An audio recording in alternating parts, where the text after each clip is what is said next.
Faced with these realities made clear by the fossil record, evolutionists directed all their attention to the claim that man evolved from ape-like creatures.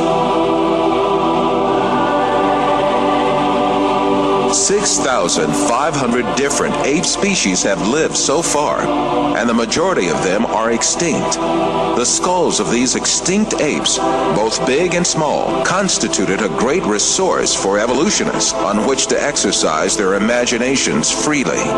Arranging the skulls of these extinct ape species from the smallest to the biggest, and adding some skulls of vanished human races to the series, evolutionists concocted the scenario of human evolution.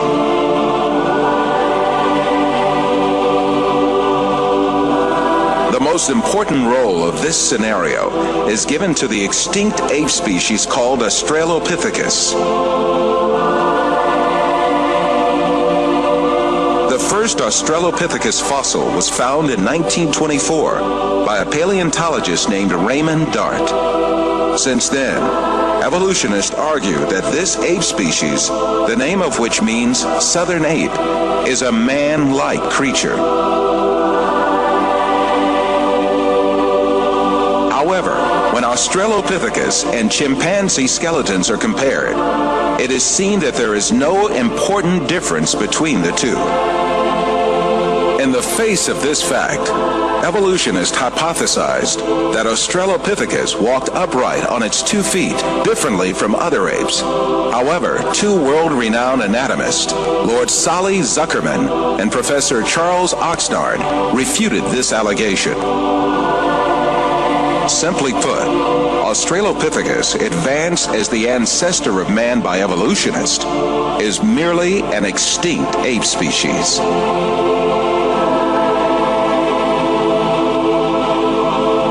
On the other hand, fossils that are included by evolutionists under imaginary classifications, such as Homo erectus, Homo ergaster, or Homo sapien archaic, in fact belong to different human races.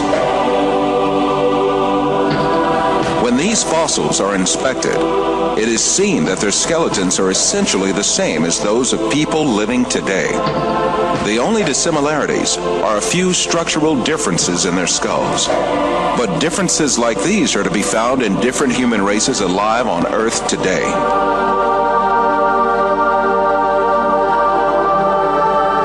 The famous evolutionist paleontologist Richard Leakey admits that the difference between the skulls classified as Homo erectus and those of modern men is only racial.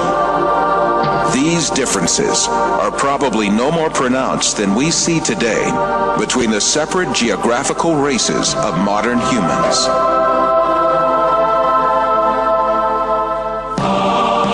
The only defense left to evolutionists against all these scientific facts is just one thing: propaganda. The baseless scenario of the human evolution is imposed on the public by means of imaginary drawings that appear in evolutionist publications. In these drawings, creatures with hairy bodies and simian features are decked out with overtones of human-like motifs. The given impression is that these half-man, half-ape transitional forms did live once. From time to time, drawings that present snapshots from the social life of these creatures are made. These misleading drawings are introduced in a particular sequence to engrave the scenario of the human evolution on the subconscious of society. Even in the most famous scientific publications, there frequently appear such window dressings called reconstructions and imaginary family tree drawings made by their inspiration.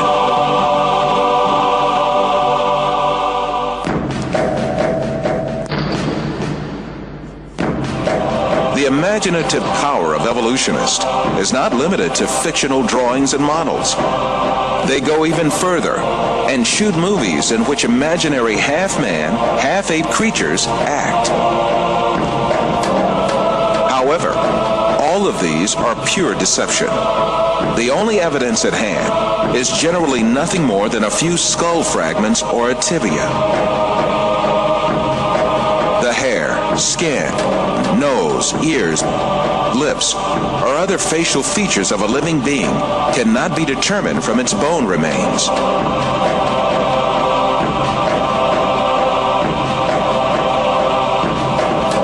Evolutionists shape these soft tissues, which leave no trace in the fossil, to suit the purposes of their theory, and produce imaginary reconstructions in their workshops.